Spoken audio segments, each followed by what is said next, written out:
Oui, bonjour à tous, bienvenue, ça fait un moment qu'on ne s'est pas retrouvés.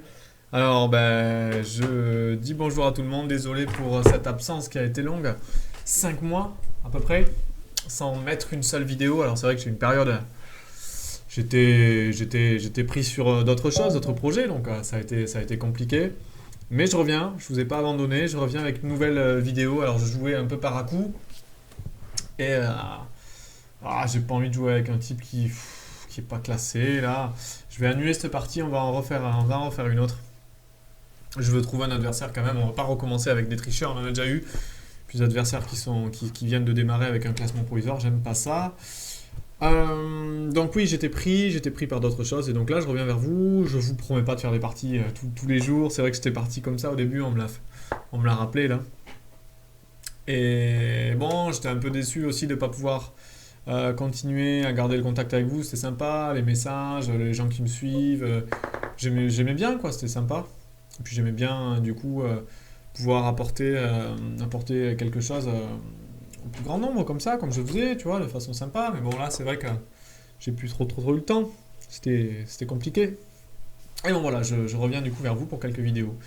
Et ben en attendant, on va repartir sur le même principe, hein, une partie commentée. Donc c'est vrai que ça se fait peu. Je continue de voir un peu de gens qui font ça, euh, qui commentent leur partie et puis tout ce qui se passe dans leur tête. Et c'est vrai que ça fait pas mal progresser, quoi. C'est quelque chose que moi, j'aurais bien aimé avoir. Alors moi, je regarde des parties des fois de grands maîtres, de joueurs mieux classés que moi, mais bien meilleurs, pour essayer de découvrir de nouvelles idées, leurs plans, leurs idées. Mais c'est pas facile si on les explique pas, en fait. Donc j'aime bien voir des parties commentées.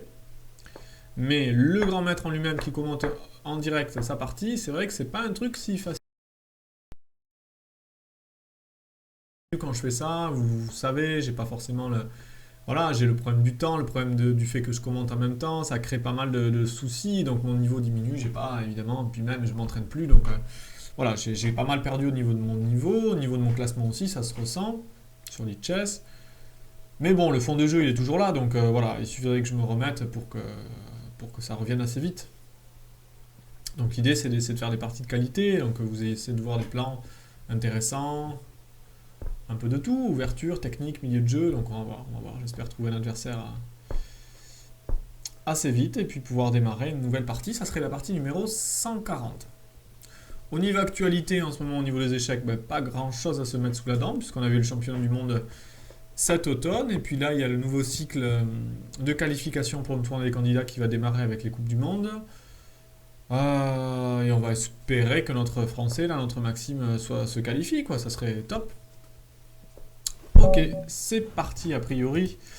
Je vais jouer contre Rondinelle Paraíba, un adversaire brésilien, un adversaire assez fort, 2300 classé en blitz. Donc un bon adversaire. Ok, bah c'est parti. On va varier les plaisirs avec E4. J'ai fait beaucoup d'ouvertures avec cavalier C3 et on va jouer avec E4. Je vais jouer avec cavalier C3. Je vais jouer une sous-variante de la française avec D5 et ici G3. L'idée c'est que sur cavalier F6, voilà, je vais pousser, je vais jouer avec F4. J'ai déjà fait quelques parties comme ça. Je vais retarder l'avancée du pion en D. Parce qu'en fait, dans la structure française où les blancs ont D4, 5, les noirs attaquent très facilement ici. Ils balancent tout, ils mettent C5, cavalier C6, dame B6, et ils attaquent ici. Alors le fait qu'il n'y ait pas le pion, bah, du coup ça peut déstabiliser les noirs. Ils peuvent se dire, mince, qu'est-ce qu'on va attaquer du coup s'il n'y a plus le pion. Alors là j'empêche évidemment le coup comme H4, et eux ils jouent quand même C5, c'est bien, ils prennent le centre. Et moi je vais retarder, je vais jouer D3. L'idée c'est qu'ils n'ont plus la cible là, et je vais essayer de jouer sur l'aile roi, avec fou G2, roc, et pourquoi pas un jour la rupture avec F5. Donc voilà, c'est intéressant. Alors les noirs en général, eux, ils attaquent ici à l'aile dame, ils balancent tous les pions, et moi je vais essayer de contre-attaquer de l'autre côté. Donc voilà, c'est des parties à double tranchant intéressantes. En général, ça donne pas un avantage blanc énorme. C'est pas un truc qui est qualifié de, euh, de critique côté blanc, mais bon, ça a le mérite de sortir un petit peu de la théorie très très vite. C'est très ouvert comme partie. Là, il n'y a pas vraiment de théorie sur ce genre de position. Alors, on peut se développer façon classique, un tour, là, j'en sais rien, le fou. Donc là, il veut jouer ça. Je vais l'en empêcher pour le moment en jouant à 4, il va jouer à 6, mais au moins j'aurai ouvert la colonne pour la tour. Ce genre de coup assez classique. Alors je laisse la case B4. Hein. évidemment des inconvénients de jouer ce genre de coup. Mais bon, en même temps, j'empêche pour le moment la poussée B5. Après, il y a souvent des ruptures avec F6 ici dans cette position. Et comme j'ai pas le pion pour défendre E5, eh ben, du coup, je suis souvent obligé de prendre parce que sinon, je me retrouve avec un pion qui peut être faible à E5, un peu coupé du reste des pions. Et il peut se retrouver vite attaqué par les deux cavaliers, par la dame. Ça peut être une cible. Donc, en général, sur F6, on prend et on essaie de taper sur le pion qui peut être un petit peu arriéré sur la colonne E. Et donc, très vite roquer et mettre une tour sur la colonne E pour essayer de taper sur ce pion E6. L'inconvénient des noirs pour le moment, c'est leur fou qui ne joue pas. Mais à part ça, tout va bien. Donc ok, là je vais roquer, je peux pas retarder B5. Ici, si je joue B5, je peux déjà prendre. Ok, il essaie de bloquer ici, donc là il empêche, en quelque sorte il jouera plus avec F6 parce qu'il aura trop de pions sur les cases blanches faibles après F6, mais il empêche la poussée F5 avec double du coup, double pression ici. Alors ça a un inconvénient, ce genre de truc, c'est que ça affaiblit pas mal l'aile droite. Donc il y a des trous sur les cases noires. Pour moi, c'est pas facile d'y accéder comme ça, mais en tout cas il y a des trous. Donc je peux le jouer plus tard un coup avec G3, H3, G4, mais ça a l'inconvénient d'ouvrir la colonne H. Alors le problème c'est que son roi pour le moment il va rester au centre pendant un moment, puisqu'il ne pourra pas faire grand roc vu qu'il a joué tour B8. Et s'il enlève la tour de la colonne H, je vais vite jouer H3, G4 avec avantage. Donc pour le moment, il va garder le roi au centre je pense pendant un moment. Alors là je vais anticiper B5 et puis etc. en jouant un coup de cavalier. Cavalier qui peut paraître bizarre, mais bon pour le moment je vais jouer avec C3. Faire un mur de pion ici, et puis un jour, mon cavalier peut-être recyclera via G3 pour pouvoir pousser ensuite F5. Voilà, donc là, ici C3, on anticipe, et donc s'il roque, H3, voilà, donc là H3, ensuite je vais jouer G4, et j'aurai une case pour mon cavalier, ici peut-être en G3. Donc là, on prend, on ouvre la colonne, et on joue G4, pour le moment...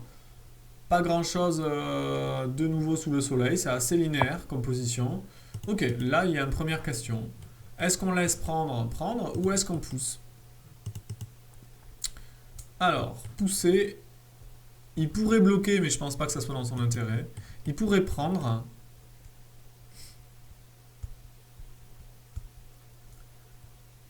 Il pourrait prendre. Alors s'il prend, il y a aussi la prise ici qui est intéressante. Hein. Parce que prise... Cavalier G3, le pion est attaqué. Il veut peut-être jouer avec H4. Le pion est faible à H4 aussi. Parce que je peux vite revenir, jouer dame 1 et dame prend, ça peut aller très vite. Hein. J'ai le cavalier qui attaque H4. Il n'y a que la dame qui défend. Ce genre de truc, ça peut passer. Il y a plein de coups. Il y a fou E3 aussi qui est possible. Parce que je tiens pas mal la case D4 avec les cavaliers. Donc mettre une pression sur C5. Fou E3 est un coup standard. D4 est envisageable. Il y a plein de coups envisageables. C'est vraiment une position assez riche là maintenant. Un coup comme cavalier G5 aussi est envisageable. Plein de coups possibles. Là, il faut réfléchir un moment. C'est une position intéressante. C'est une position clé. On a joué l'ouverture. Il a joué un petit peu vite peut-être B4. Hein, je trouve... Parce que c'est pas une position si facile, si simple, et il a joué très vite alors qu'il y avait une décision à prendre importante. Et les poussées de pion, il faut faire attention, on ne peut pas revenir en arrière. Hein. Donc là, je suis en train d'analyser, pion prend. Enfin, il peut faire pion prend intermédiaire, ok. Mais après, il faut qu'il réagisse, donc pion prend, ça me paraît forcé. Il faut toujours regarder les lignes forcées. Parce que si ça vous amène un avantage, bah, c'est déjà énorme. Cavalier G3, il y a un problème ici. H4 me paraît forcé. Cavalier H5, attaque le fou.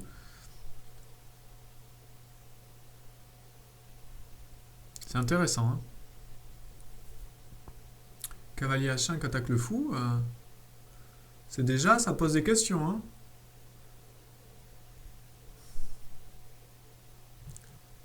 Il peut jouer fou H8, mais là, il y a cavalier G5. Et l'idée, c'est dame prend, en fait. L'idée, c'est dame prend, et en fait, l'idée, c'est dame mat, après. Hein. Parce qu'avec le cavalier ici et la dame à H5, il y a mat en H7. Hein. Ça va très vite, quoi. Vous voyez les déplacements de flèches, on voit bien, alors c'est intéressant de laisser les flèches comme ça, on voit... Je vous l'avais dit, moi j'attaque côté roi. Non, je pense que là c'est fort ça. Je pense que là il a fait une erreur. Il aurait dû prendre ici, et au moins il n'y avait pas d'ouverture et de pion faible. Alors il prend intermédiaire.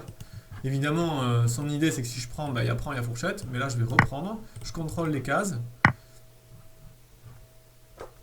Et là j'y vais. Je continue mon plan. Cavalier G3, j'attaque le pion. Il ne peut pas le défendre autrement qu'en poussant. Et je joue cavalier H5 avec l'idée cavalier ici. Et dame là. Je sais pas, c'est intéressant quoi. Ça crée du jeu en tout cas. Pour le moment, il ne peut pas jouer de coup fou A6, ce qui pourrait m'embêter dans ce genre de position, parce qu'il y a la tour. D'où l'ouverture de la colonna qui est très importante dans ce genre de position. Et je contrôle pour le moment les cases de pénétration de sa tour. Ces pièces, bon, ben, elles ne peuvent pas vraiment bouger. Le fou est toujours à la maison.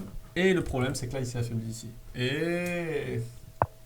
Ok, donc là, il joue ce que je pensais. Donc, il profite du fait que la reine défend le pion.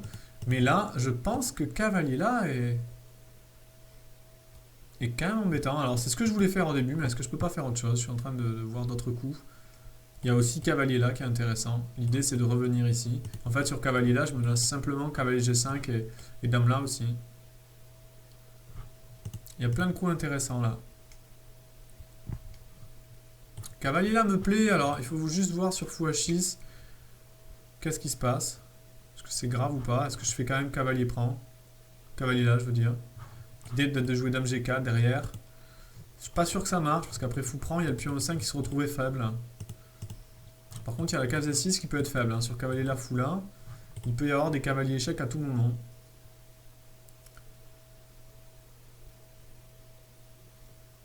Après, il peut vite jouer roi H8 et tour là, et... faut voir, quoi. Qui c'est qui arrive le plus vite sur la colonne? J'ai quand même l'impression que sur cavalier là, par exemple, fou H6, je peux m'amuser même à jouer dame là et dame prend, quoi. J'ai l'impression que je peux aller grappiller un pion. Alors, c'est pas un pion incroyable, mais c'est un pion quand même. Je peux m'amuser aussi à jouer D4 et puis jouer pour F5. C'est aussi un autre plan possible. C'est-à-dire il faut d'abord renforcer ce pion-là et jouer pour F5 ensuite en force.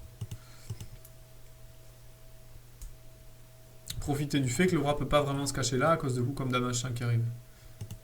Je peux même jouer d'ailleurs cavalier là. Je suis en train de voir des trucs intéressants. Cavalier là, sacrifier une pièce, puis on prend dame H5, menace mat.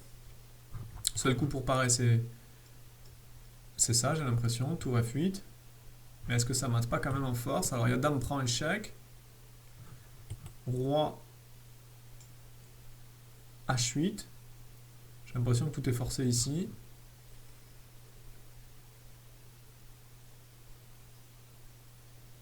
J'ai pas l'impression que ça mate, mais c'est très très fort. Dame ici, menace mat. Ça peut être intéressant. Le roi revient. Je sais pas si vous arrivez à suivre. J'ai le cavalier en G5, la dame en G6, le roi est en G8, la tour est en 8, il n'y a plus le pion F7. Le roi revient. Et là, j'ai des coups comme... Alors déjà, cavalier prend, intéressant, menace mat. Parce que menace dame prend. Il peut jouer dame E7. Il peut aussi jouer tour prend, mais dame prend, je récupère beaucoup de matériel. Il peut jouer dame E7. Menace dame F7. C'est vraiment intéressant. J'ai plein de coups à disposition. Alors l'idéal, ça serait peut-être... Alors sur dame là, j'ai peut-être F5 après. Sur cavalier prend. Mon idée, c'est dame échec, roi F8, pion prend échec avec la tour. Ça a l'air bouillant, hein. Ça a l'air bouillantissime. Ah, j'ai quand même l'impression que cette attaque est gagnante. J'ai quand même l'impression que cette attaque est gagnante, là. Là, il n'y a pas d'autres coups. Il peut aussi jouer cavalier prend. Son idée, c'est que sur pion prend... Ah non, il n'y a pas de dame prend, il y a fou qui défend. Il y a le fou qui risque de venir à l'action aussi après F5. C'est ça qui m'intéresse.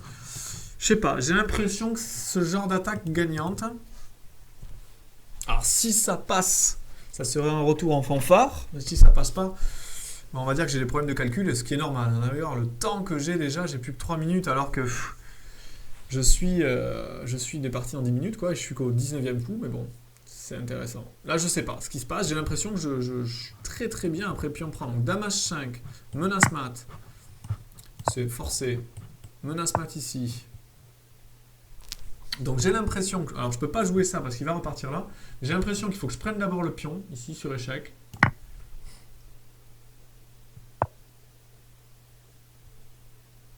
Alors j'avais vu ça en fait, mais ça marche pas à cause de cavalier là.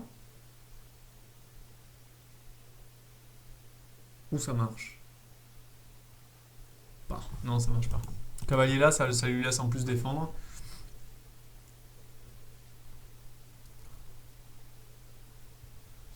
Alors là, j'ai le choix du coup entre dame échec, voilà, et F5, ou F5 direct. Alors si je fais F5 direct,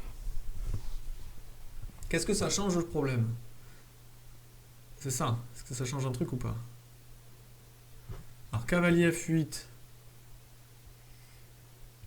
j'ai l'impression que je fais pion prend. Et je me lance dame échec. Alors je me lance plus mat à un chat, c'est ça le truc, parce que le cavalier défend là. J'ai l'impression qu'il faut que je fasse dame échec, F5. J'ai l'impression que c'est le plus fort. Ouais, il faut faire ça.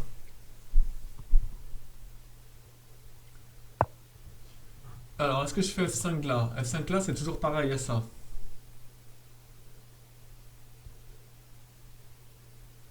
Est-ce que ça marche ça? Est-ce que j'ai pas sur ça, dame échec, roi là et tour F4? Menace mat. Non, il y a dame prend. Eh oui, ça marche pas. Eh ouais, je suis pas assez rapide dans les calculs. Ah, il faut faire F5, il faut faire dame échec maintenant, parce que sinon il y a cavalier F8. Écoutez, on y va. Hein.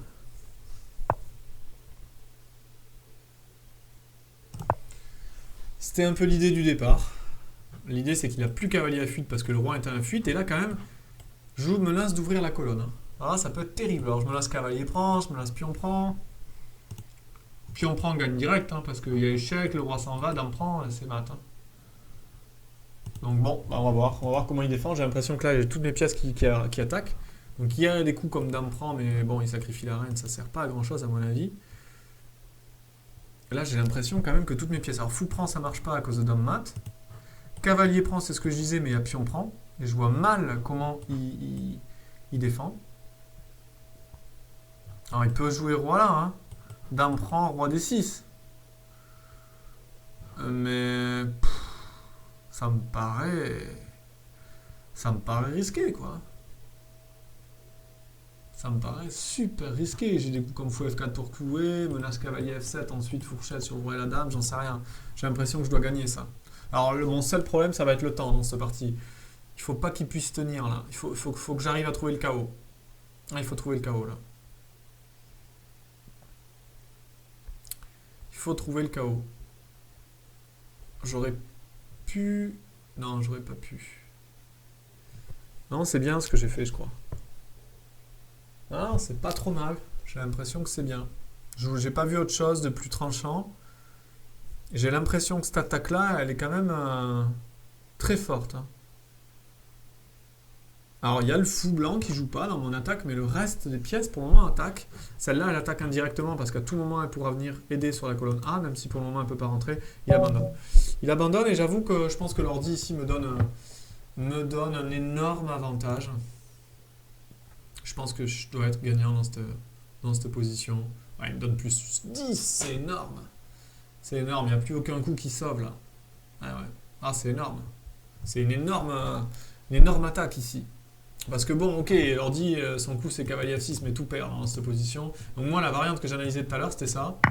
Donc F prend. Mon idée, c'était, donc c'est ce que je pensais. Roi là, dame prend, roi D6. Et là, je me disais, ok, sur ça, il y a encore le cavalier qui tient, il n'y a pas fourchette sur le roi et la dame. Et donc, je pensais, là, j'étais en train tout à l'heure de vous penser à fou F4. L'ordi, lui, dit que ça marche, quoi. C'est-à-dire que cavalier F7, ça gagne. Mais fou F4, j'ai l'impression que c'est fort aussi. Alors, voyons, cavalier F7, c'est quoi son idée, quoi? Sur cavalier prend, on prend du pion, on attaque la tour. Et on menace quoi? On menace fou F4 en fait, échec. On menace fou F4 échec. Donc par exemple sur un coup comme tour F8, on fait fou F4 échec et le roi n'a pas de case en fait. Le roi est complètement coupé.